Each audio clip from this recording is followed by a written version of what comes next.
What's up, gamers? If you enjoyed all of the mini retro handhelds we got in 2023, man, 2024 has cranked it up to 11. It has been absolutely insane with releases. And last year, one of my favorite devices was the RGB30 from Powkiddy. But in 2024, we've gotten its fraternal twin of sorts in the RGB20SX. And I'm going to unbox it today and see what it's all about. Let's get into it. Alright, so I picked up my RGB20SX on Amazon for about $90. It came prepackaged in this canvas clad case. The alliteration. And it is the exact same case as the one the RGB30 came in. I mean, exactly. It is the same width and length and everything. It's identical to that case, which is a really nice case, and it's kept my RGB30 completely protected. I take it with me in my backpack just about everywhere I go, every trip I go on, anywhere I go to work, wherever. It goes with me, and it's in perfect working order still. So the case there's really been nice to have. But let's open this up. Okay. Looks like they put it in upside down. Let's see about these shoulder buttons in a second, but here's your charging cable, and it comes with a screen protector, and of course these cute little animal stickers, the tiger and whatever this is, some kind of deer or dragon, I'm not really sure. And then you get a very simple and short instruction manual, just 4 panels there. But let's put all that away for the time being, and while I do that, go ahead and hit that subscribe button. It really helped me out a lot. I'm trying to reach 3,000 subscribers by the end of June. Now, the unit itself, this case was already pretty tight on the RGB30. It's tighter on this. You can barely get your fingers down in there. It might be less tight once the foam is off of the front of it, but even this elastic strap is really stretched. And that was the one part of the case that I was like, that's not going to last forever. It's a pretty cheap feeling elastic. It's going to wear out a lot quicker with this one. It's really stretched over the top of that. All right, case out of the way. Here we go. Shing. Ooh, wow. I went with the transparent white this time. It's got a cool frosted look to it. When I first saw this online, I was really curious because I thought it looked like it would be top heavy, like it might just fall right out of your hands, but just like holding it across the triggers here, it seems very balanced, a lot more so than I thought it was going to be. I do always appreciate when they put the speaker in the center of the device so you don't cover it with your palm or your thumb or anything, so I like that. Just going around here. We got our game card on the left side, reset and power on the left side, which is a little bit different. Usually the volume's on the left side and those are on the right side, but the volume's on the right side this time. We have an HDMI out port on the top, your OS card on the right side, and then on the bottom you have your DC port, your headphone jack, and your OTG port for charging and an extra controller. Now when I say that these two things are fraternal twins, what I mean is they don't look the same, but the specs are the same. We have the same 1x1 square 720 by 720 display here on the RGB20SX, and the same internal components as well. This runs Gel OS just like this one does. We have 1 gig of RAM and the same RK3566 chip. In terms of specs, these are identical. They just take a different form factor. Obviously, this one's vertical and that one's horizontal. We've got the same sticks even. Now the D-pad does feel different. It feels sharper on the edges. The RGB30 has a more rounded edge to it. It does, I think, have a little more give right here, like it's the hole's a little bit bigger than the buttons themselves. Not necessarily a problem. These buttons here feel maybe just a tad bit softer, a tad bit mushier than the RGB30 buttons. And then you have the triggers on the back. Now a lot of the games aren't going to use the triggers. A lot of them you're just going to use for like your save states, to save and load really quickly, or to maybe fast forward through slower parts of some of these retro games, like these RPGs that just have a lot of talking and you're like, I just want to get through this part, or whatever, or the cutscenes on a Nintendo 64 game that you can't skip, or whatever you want to use those for. You can have one of these be your fast forward button. The thing that immediately stands out to me is how far these stick out. That's insane. Like, it's fine that this is here, but why are these not flush with it? You can tell from a top-down view that this thing is like a skateboard ramp when you set it on the table. I mean, that's crazy. I mean, here I have the Ergonomics RGB20SX Plus. They didn't do that there. You know, it has a bump out too. It's not quite as drastic, but they kept the triggers behind it. So even when you set it down, it sits pretty much flat. It's not completely flat, obviously, but it's a lot flatter than this is. I mean, this is like, you could almost make a catapult out of this thing. You could use this as a scale, the scales of justice. I can actually fit the RG35XX underneath here. That's how much space there is down here. Anyway, that's kind of crazy and very noticeable. That said, you definitely don't miss where the triggers are, and your fingers do fit pretty comfortably back there. And maybe they did that to try to add some extra balance or extra grip to the device. I don't know. I don't know what their reasoning was. I just know that it's not great. This is not going to be very pocketable. It's going to be very uncomfortable. I mean, it's just crazy how far they stick out. And I hope this doesn't become a problem for me, because you know how they say you don't get a second chance to make a first impression? Well, I don't know. That's just really bizarre. A really weird choice. But let's power this on and see what we have here. A nice green light down there, which is not centered over that hole, actually. That's gonna bug me too. Can you see that on here? I don't think so. It's not centered on the hole. All right, we're powered up and we've already got music playing. Let's just take a listen to that speaker right now while it's up. This is about 75% volume.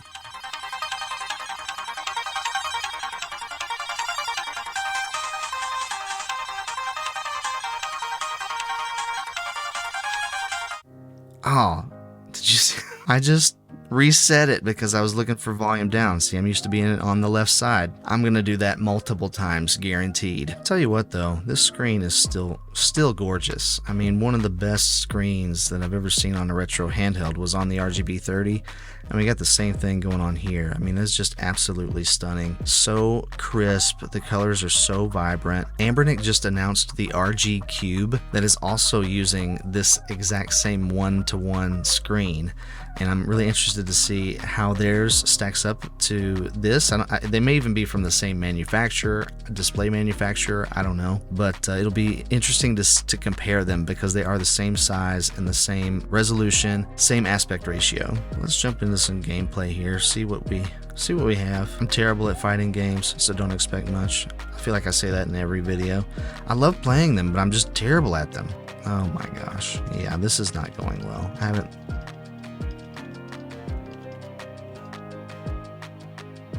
Yes.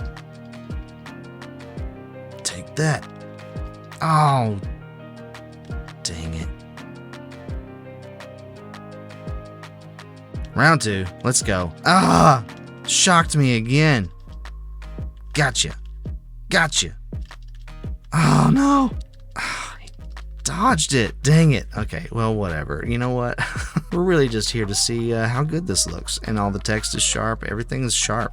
You know, my bloody nose is nice and sharp. One day I'm going to get good at these fighting games. I'm going to be awesome. PlayStation Portable. Now, of course, we do have these Joy-Con style sticks. They are recessed into the device, which means they don't have a lot of travel distance left to right. No tutorials. Just let me play. Oh, hey, Shadowgate. It's a fun game. Have you ever played Shadowgate? If you've played Shadowgate, let me know in the comments. Oh boy. Is he supposed to be walking this slow? This can't be how you play this game. That is ridiculously slow. Okay, there we go. Oh no, I fell down. Let's try that again. Oh, didn't mean to do that. I hit block, didn't block. Let me see the settings, controls, analog stick. Okay, they already have the sensitivity turned up to 1.62. That is really high. I want to see what it's like at a normal range. And look at that. We have full motion at 1.1. That's really good. I recently did an unboxing of the RGB10 Max 3 from Powkiddy, and the sticks did not have a full range of motion, and that was really disappointing.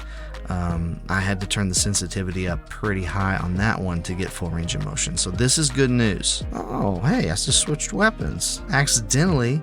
Never played this game before. I'm a silver Templar coin. Whoop, whoop, whoop, whoop. Can I attack those guys? Why can I not do that? Well, despite this really showing its age, it does run really well on here, actually. So that's cool. Let's try one more. Let's try Chains of Olympus. This one I'm more familiar with. So Chains of Olympus is struggling a little bit, and that was not unexpected. I mean, it was the same way with the RGB30, and we can of course try to tweak some things. You know, we can turn on auto frame skip, we can try turning on, you know, skip buffer effects, disable culling, stuff like that, but it might cause some other issues when you do that. But it's worth trying just to see if it helps, and it might have just a little bit. But once again, with the RK3566 chip, you might not have good performance out of a PSP game or an N64 game too. Those are both kind of like bonus systems. But let's try out the Nintendo DS, because one of the cool things about having a taller screen like this is that it makes a little bit more room for the dual screen gameplay and also vertical gameplay, like vertical arcade shooters. Those work really well. Try some Star Wars Episode 3 Revenge of the Sith. Skip through all this, yada yada. This game's actually pretty cool. I know a lot of licensed games aren't necessarily that great, but this one's pretty neat. You can deflect blaster bolts, use the force, got some cool lightsaber moves, and the sprite style in this game is pretty good. Even like the lightsaber can affect things in the environment. I like that little behind the back move there. But you can see like vertically, I'll see that slash it just made inside of that. But anyway, I think you can see like having the dual screens on top of each other on this, it looks pretty good. It looks better than it would look on, well, it looks a lot better than it would look on here, right? Because you just don't have that height. I mean, you have 25 to 30% more height here to fit those displays, and so it just works better. Ooh, shablamo! Did you see that? Just took them down. Yes! Ah! Sweep the leg.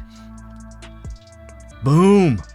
Take that, battle droid! I got both of them. Got you too. Alright, so my first impressions here are that, one, I've had this on now for about 40 minutes or so. It's warm a little bit, but some of that might just be from my hand. Some of it's going to be from the device itself, but it's not overly warm. It's not too hot. The screen's a little hot. It's, I think the brightness is set to 6 right now. In those 40 minutes, we've only lost about 6% battery life, so that seems promising so far. I want to pay special attention to the joystick really quick and how it controls and how it feels to use it with it being lower on the device here. I didn't really pay attention to that earlier. Crazy Taxi really does live up to its name, does it not? I mean, is anybody else excited to see what they do with this new gen Crazy Taxi that's supposed to come out here in the next year or two? Let me know in the comments on your way down there to subscribe to Bono's Gaming. I know you can't wait to do that. And tell YouTube that, hey, yeah, I enjoy this content. Oh no. Oh boy. Whoa, whoa, whoa, whoa, whoa, whoa. Yeah, I don't think the joystick is too uncomfortable to use. I don't want to sit here and use it for hours and hours on end, probably, but I could see playing a game like this for, you know, I don't know, an hour, something like that. Also, by the way, Dreamcast seems to be running really well on here. Okay, so this device is tricky for me. I feel like in the full review, I'm going to have a lot more thoughts after I spent some more time on it, because I'm not